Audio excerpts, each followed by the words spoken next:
Butch 2 TFP. You are a legend. You are a member of the Fantastic Partners, a renowned writing crew since the early 70s in New York City. Infamously, you are one half of Butch and Case 2, well-known and respected writing partner of yours. And so welcome. It's an honor to have you on our show. Thank you, brother. Good to be here. Why is it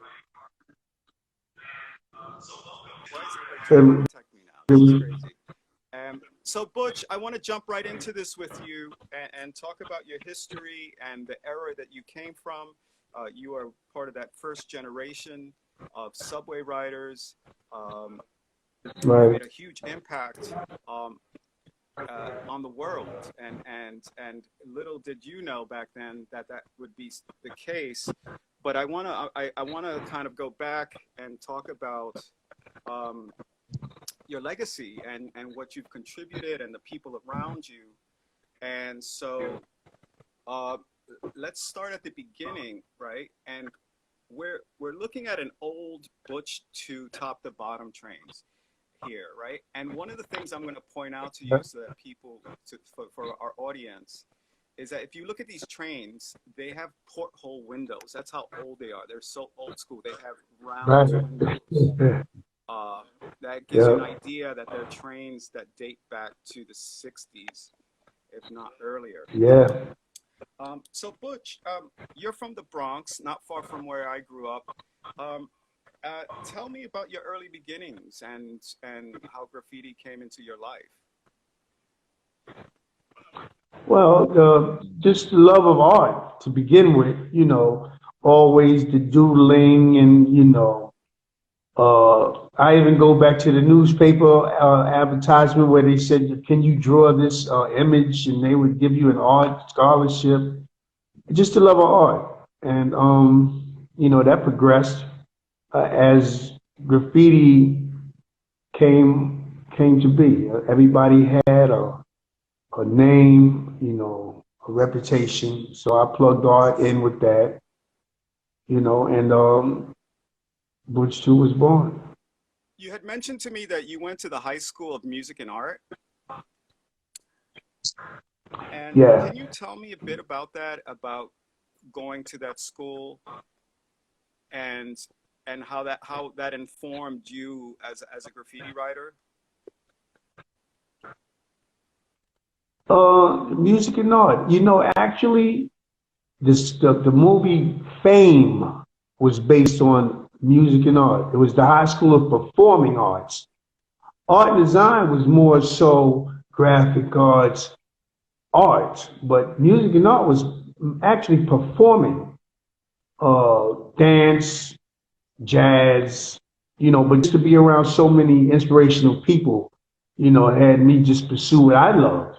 I wasn't your greatest MC, so I stuck to the graffiti thing, and it did good for me. Uh, Give me an Got idea, a if you, name, Butch, if you rep. can, give me an idea what year that was, more or less, when you were at Music and Art. Music and art, 1974. I went to music and art in 1974. I graduated from junior high school in 1973. I think I already had a couple of top to bottoms running. People told me I wouldn't pass the test, the whole deal, and I was supposed to show up with a portfolio. I think I got there with a manila envelope with a few sketches, but I made it, and I went back to school and told them I passed the test, and just met a lot of. I think life is different. I didn't want to be in the neighborhood high schools where you know everybody. It was a different experience, music and art. And in your portfolio, did you have any graffiti? No, no, just regular stuff. Trying to do portraits. Faces, the little light and dark, regular stuff. But I think I might have had a piece on the outside of the envelope. They may have overlooked. I had a piece outside because I was always just doodling, always writing, always sketching, doing something. And so by that time, you were already painting trains, right? Yeah, So tell me about the yeah. early days, like some of the writers you were painting with or looking up to. I think in the beginning, it was a couple of guys in my neighborhood that used to carry markers. I'm gonna shout them out. Jew two was his brother was well known. Arabi 954. I used to write with his little brother back in like 68, 69. The other guy, Casper, another little Spanish guy that was just pale white, and we used to. That was my partners before we even hit the trains. And we would carry our markers on the bus to school. But after a certain time, everybody started pulling out markers. That's when graph really just caught on. Everybody carried a magic Let me marker. pause you there for a second and go back because you mentioned 68 and 69. What was what was going Yeah. on back then? What can you tell us about graffiti during those years? Well, it was more. I think it was more in 68, 69. It was more gangs. It was more gangs, and the way to kind of get in was to do the colors. Like a lot of people started doing flyers. We would do the lettering, for the big young javelins. We would do the lettering, for some of the spades. That's how you got in and your art was accepted. If you was talented, they're gonna let you in. So that's how the early art doing colors, flyers, stuff like that. And so, I drew. Yeah, I just one more thing. I think I developed a steady hand drawing them lines back on my croquets. That's how I got a steady hand. I'm glad you're mentioning that and dating that because I had a conversation with somebody today. They were talking about custom sneaker customization, and I told them it was kind of a new thing for us back in them days, but now you're dating it even further back than my childhood. Yeah, they're doing sneakers and shoes. I think you got guys doing sneakers for athletes, entertainers. It's big And now. so when we Big think now. about that generation, right? That generation of Vinny and Solid well, there's so many greats that came out of that first generation. Stay High. Yeah, Um, you were writing before you met Case Two, right? You were already writing with yeah, Kindo, the Six Boys. You had mentioned. I mean, they were also a very famous writing group from the Bronx. yeah. The Six Boys. I had a few crews. I think I would start stuff. I had the Hitters Incorporated, the Cools Incorporated, the Six Boys, and Chiva Action. I might have had three or four crews. The Fantastic Four. I'm sorry, Fantastic Four. On to the Fantastic Partners. I was with the Crazy Five. Like, a lot of crews before you really settle in and represent that one that makes you feel like family. Right, and let's talk about those crews Yeah, and think, how you guys would influence each other. Um, I remember Kindo and Box Top 149 and those guys. They had really yeah, all those guys from the South yes, Bronx. correct. And they had great style, but I always wondered where were these guys getting style from? And we're looking at an old school Butch Kindo and Scope Hokar, I think it is. And um, wow, even looking at this Butch, this is pretty advanced in terms of the style, the designs on the letters and on the cloud itself. Where were you pulling these ideas from? I just, ad lib, just go as you. I think I see a little sun and it looks like a little character. But yeah, just we had powwows, man, where we would sit down and do our outlines. That was a big thing. We hung out and just true. Everybody was like in front of the committee. I would do mine, pass it around. You would do yours. Then we all put them all Okay. together. I want to go back to that photograph. Um, uh, it seems to me that part's correcting me and saying that might be Scorch 170. Does that sound Yeah, I'm looking at that. okay? I don't quite remember, but the Butch can do, but could have been Scorch or Scotch. The Scotch 170. If I could be wrong, but he's right. It might be Scorch or Scotch. And so when we think about those days when you're first starting to write, um, as a young writer, and there was a difference between that generation you saw that were taggers, and then the throw ups, the bubble styles that Right. phase invented. Um, Yeah. what drove you further into something else, which was style writing? And there's some, like, I look at this Butch two piece and I see innovation here. I see the C. The C has a star that kind of defines it, and the arrow going through the B, Yeah. and That was just, and it says TFP too, so that's later on. But yeah, just innovation. I'm not the type of guy that wants to change my name every week. This guy Hippo Monday, and the next week I'm Sam. No, I'm Butch every time out. So I have to just be creative. and Butch, in this piece here, we see TFP in the center of it, and Yeah, of course that's the Fantastic Partners, a really yes, elite crew of its time. You mentioned that OG2, who was also a member of the Fabulous Five, was one of the principal founders. right, And you had some pretty major names right, in TFP. You had Solid and Bot and Fuzz yeah. and others. Can you tell me more about the Fantastic Partners, the original Fantastic Partners? We had Kendu, a few other guys, like Hydra and those guys from 174th. We had Vo 56. I can't leave him out. Vo 56, Kendu. That was the what's the name for it? That was like security. Those were the henchmen. You know, they paved the way for us. We had no problems citywide. We were always respected. You know, who else we had? We had Derby, I think, rest in peace, Derby. Derby one. Hash 161. Who else do we have? Just a few guys. It was a handful of guys starting out. It might have been about eight tops.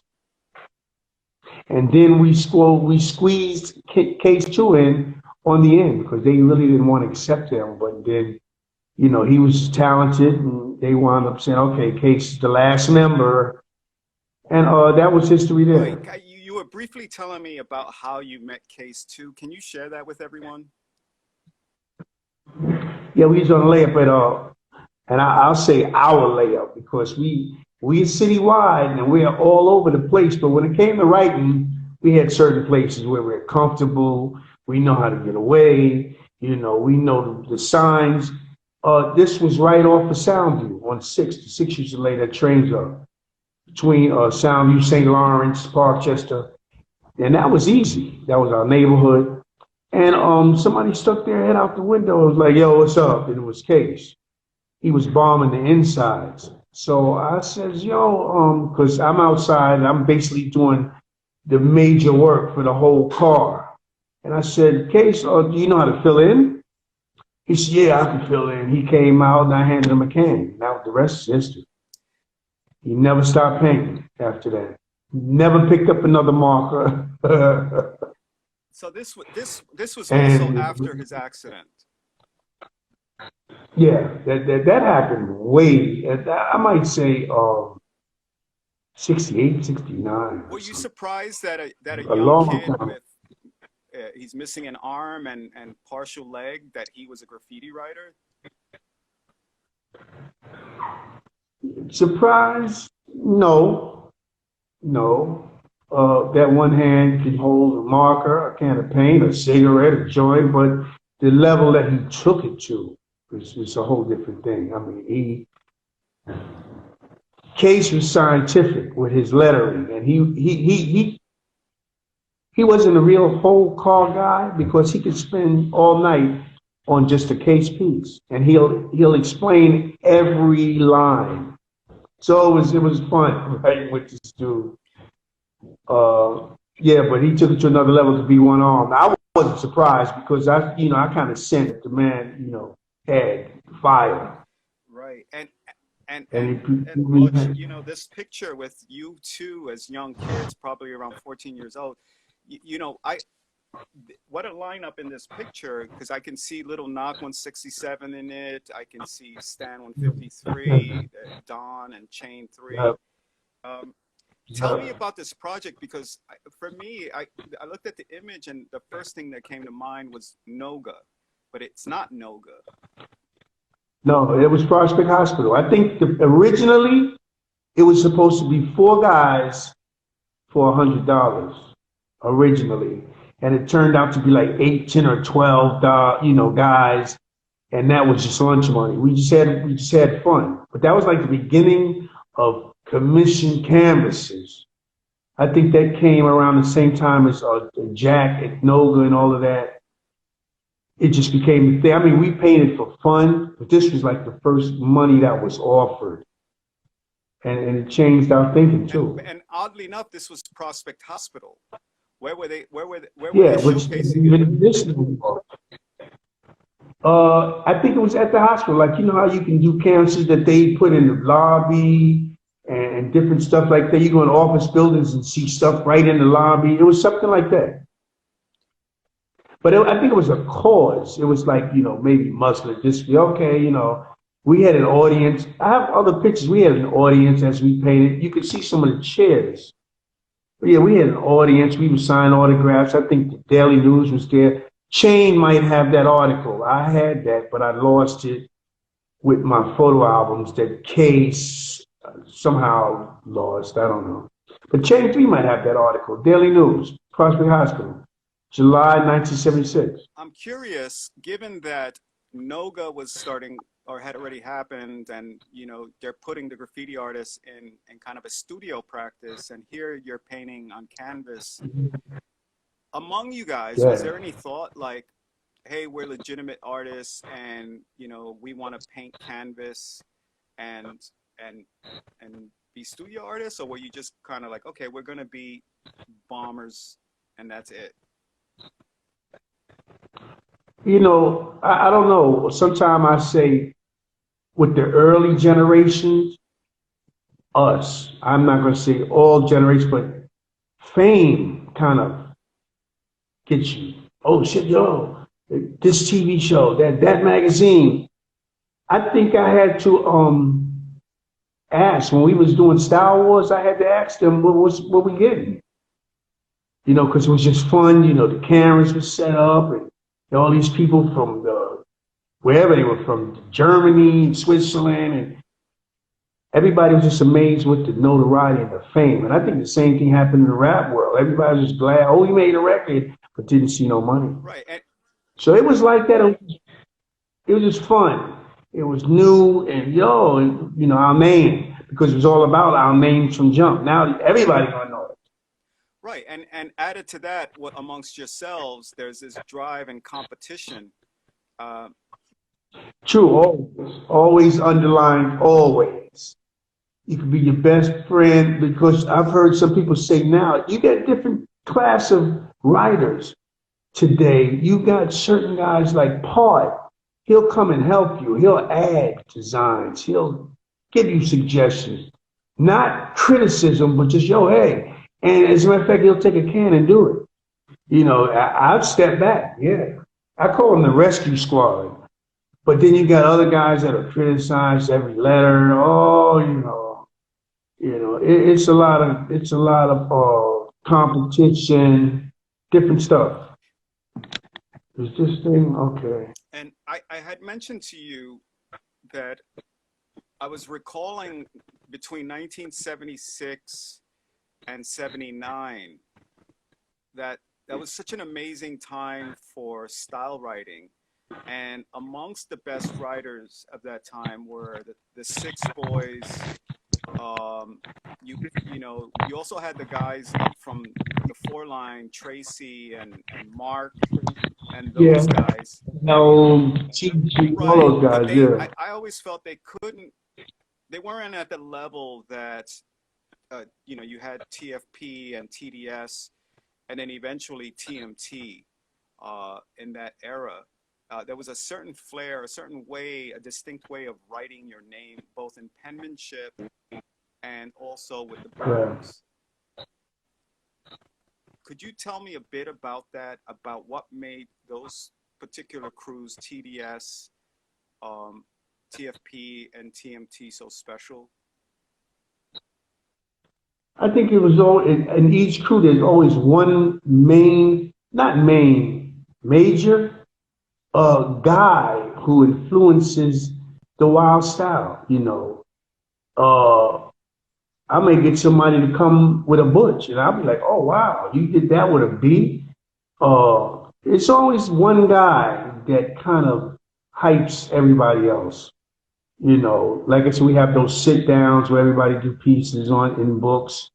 It's always one guy who can kind of just promote it, just make you feel good about coming up with something different, you know.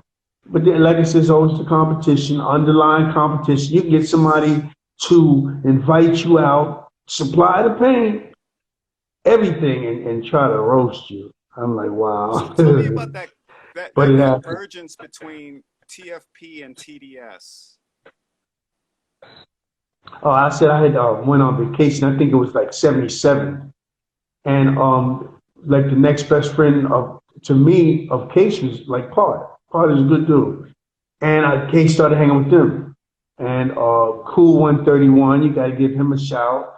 Maurice, he's a little style master too. They called him like Baby Riff, but then I think in time he may have transcended that. He did the science to lettering and just took it to another level. But yeah, Case and Pard and Cool and those guys, they just kind of unified, and it was just became a whole new force.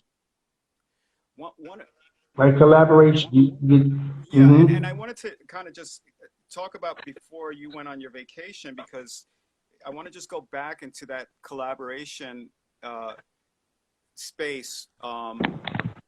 Well, before I do that, because we're looking at some of your older pieces, this Butch 2, and there's I a want to case, so my battery's a bit low. I want there's a to case 2 top to bottom um, next to your Butch 2, on the next part. right? Yeah. Um, Tell me about solidifying this partnership with him.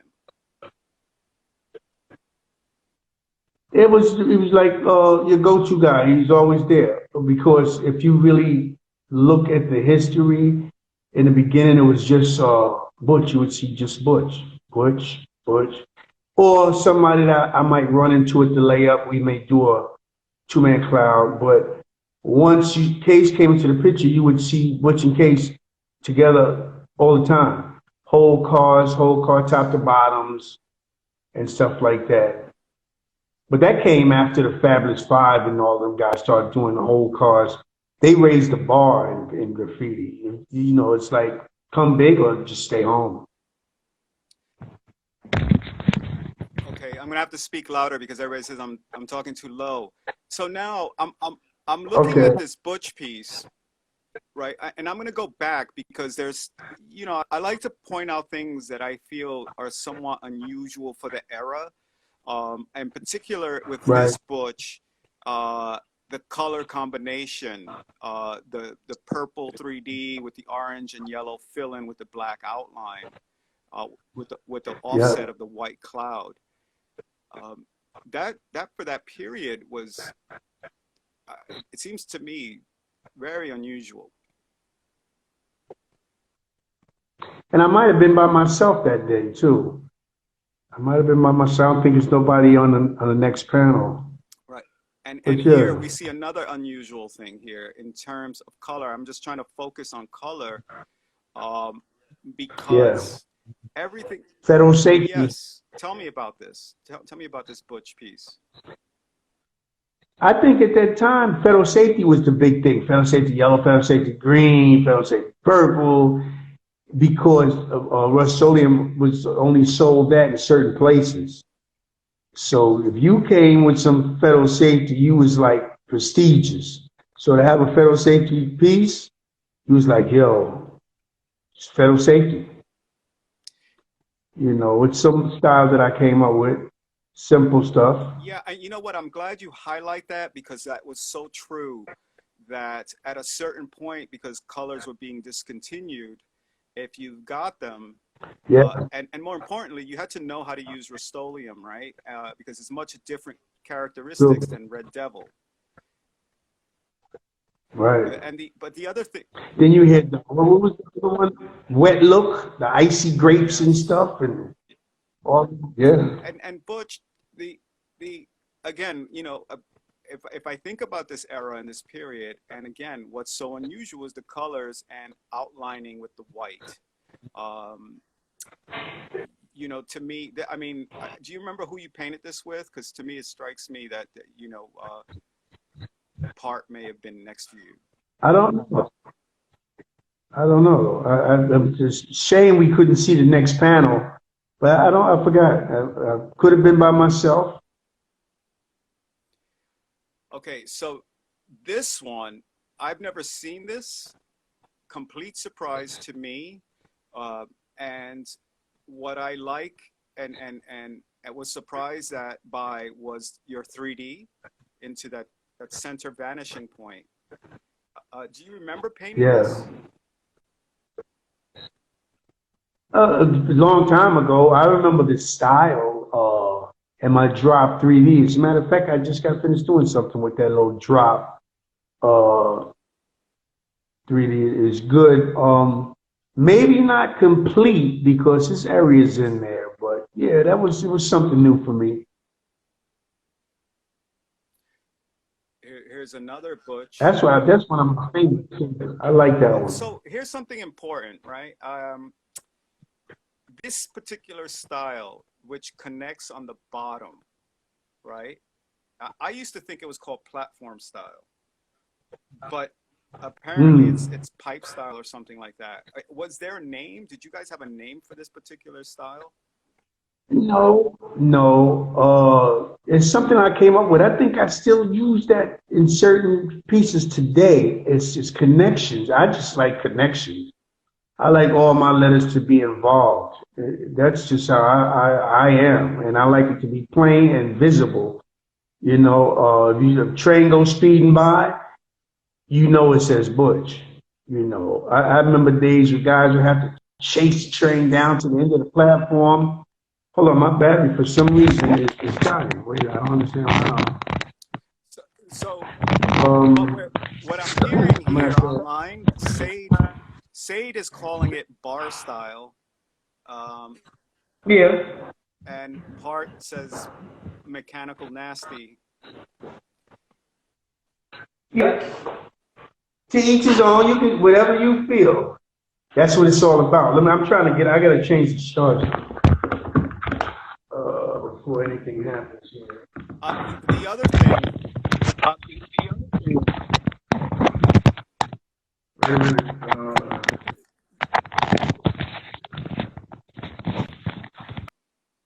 let's see, are you still there with me, Butch?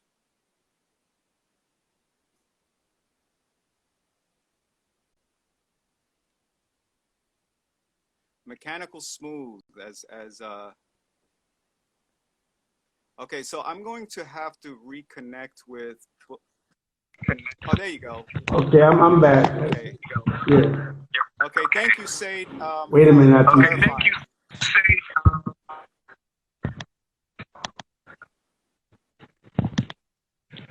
Now I'm trying to spin the picture There again. we go. There you go.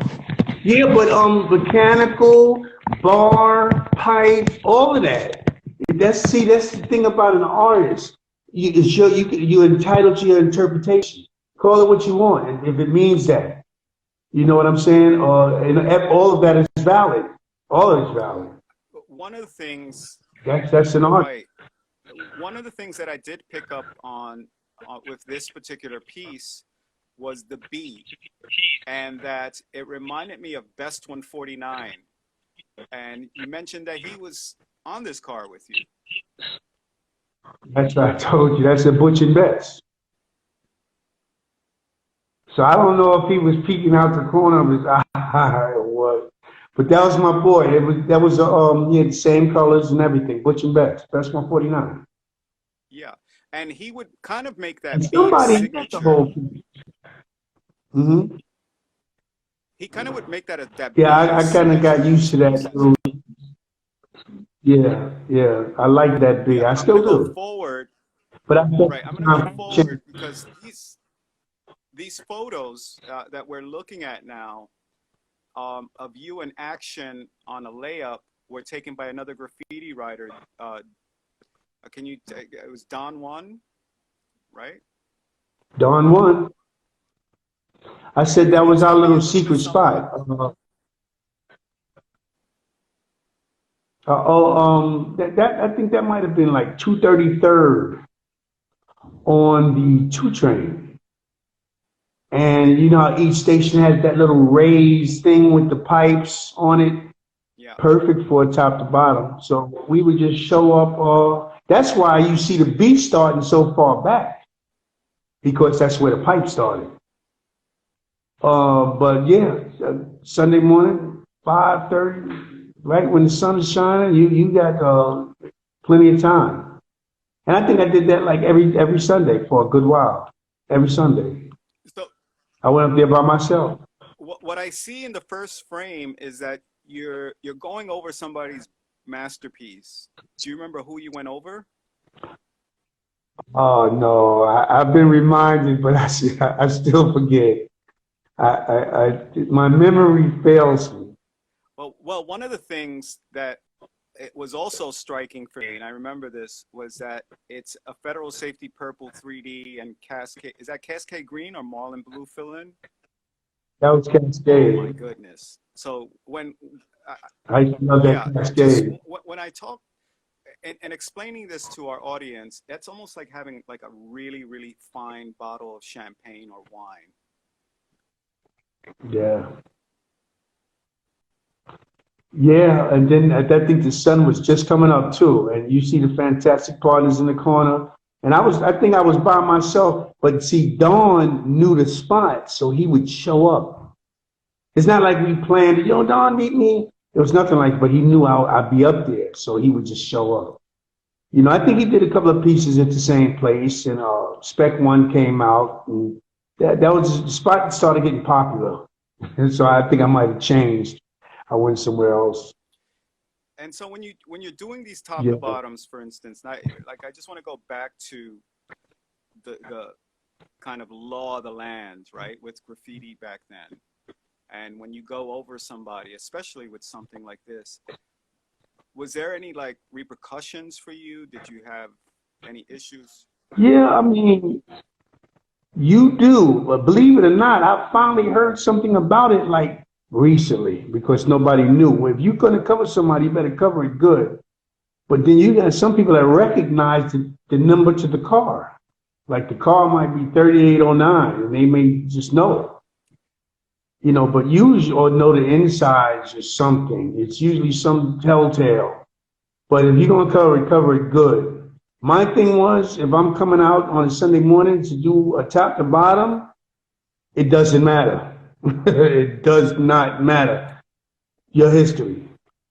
All due respect, but that's my spot. You have to blame transit or somebody for putting parking your shit right You there. hit on something. You But hit on that's where something I'm. really interesting and kind of quirky about writers that they would remember specific things about the trains, like the numbers. Yeah, they may remember the piece on the next car. Oh, yo, that N was next to my piece, man, or something. I remember that two-man cloud that was next to my piece, man. You believe it? Believe it. All right, so I want to talk about another Jeffrey. May he rest in peace, King Case 2. And Jeffrey Brown. yes, and again, both of you were having tremendous impact.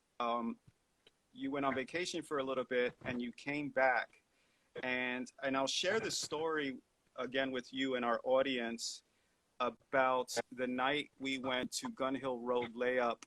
Um, and Gun Hill Road Layup is in North Bronx. It's a double, You talking about on the 5 yes, train? it's the double elevated layup, Yeah. right? Oh, that's the That's a 2 two train, train. yes, Gun Hill Road. Right. And the Autobahn, Right. no, the T connection was below us. And Right. that Right. night, you resurfaced, and again, we're talking 1980, and that production was Agent and Fade, me and Crash, Butch and Case, Scene UA and Kel, and Shy and Kaz. Oh, that's a all-star shit right there. Tremendous, Wow. tremendous, Yeah. and I just want to kind of just point out to you how how special and amazing that was for all of us that you were there, because having the Thank you. legendary Butch and Case in the same space and on a train was close to nearly damn impossible. Thanks, man. And Kaz is on here with us, so I'm sure he remembers some of that. And so, in terms of your Yep. relationship with Case, um, and his evolution of style, because he really, like you said, he was really committed. He broke away from tradition.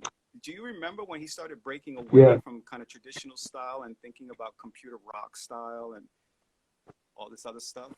All along, all the way through. It was never simple letters. His whole each letter was like scientific or some shit. He would sit there and explain every stroke.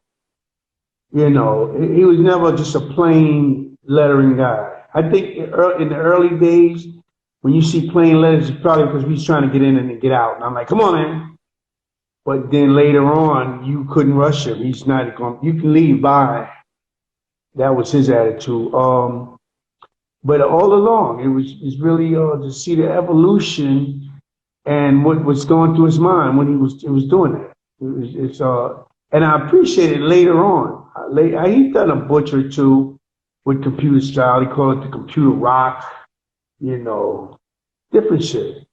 I want to, This piece here, I want to just, yeah, this was done by, yeah, let me pause you yeah, for a second because I mentioned, just to kind of address what Ket said about um, the photo of the train we were referring to. A fortunate part of our generations, the early generations, that we really weren't documenting the way we document now. And all we have left are the right, stories. And if you could remember them, great. And there are many of my elders who, like yourself and others, that don't remember everything per se. And we just start piecing them back together amongst each other, right. right? So that we can recollect.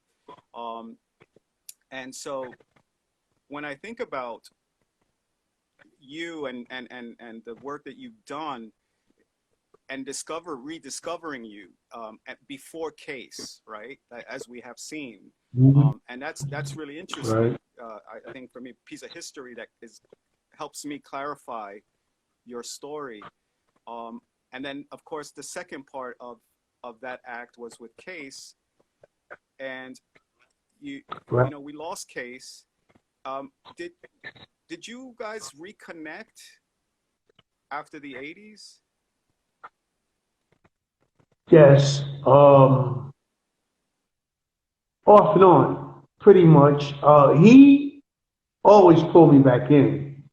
I think he had a little clout with the 106 in Park. And with them guys, you have to be chosen or RSVP or something. But somehow or another, he had a spot for me like every year. But then different addictions, man, came into play where it was just the whole friendship kind of changed. You know, money, drugs, women, the whole shit. Right, and when you found out about the loss of his life, I'm sure that that cut deep. Um, and I'm one. Yeah, Yeah, 2012. please tell us about that, about losing your That's not father. much I can tell you. I was in Texas at the time. Uh, I was talking to those guys. I think he was friends with Moet, who's another Jeff, who's another story. But I think his health was failing. I think him and his mom's went the same year. His health was failing. He was slowing down. I think they had him in the hospital. I was talking to him.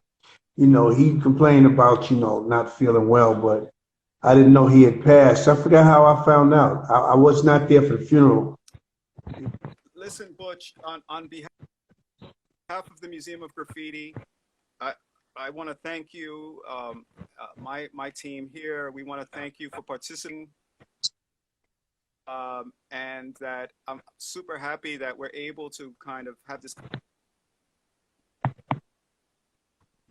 Somebody saying the Vandal Squad is sabotaging the connection. Okay, guys. Well, listen, since this is a bad connection, Butch, I want to say thank you, and we'll catch up on the other side of this. No doubt. My man. Peace. Good seeing you, man.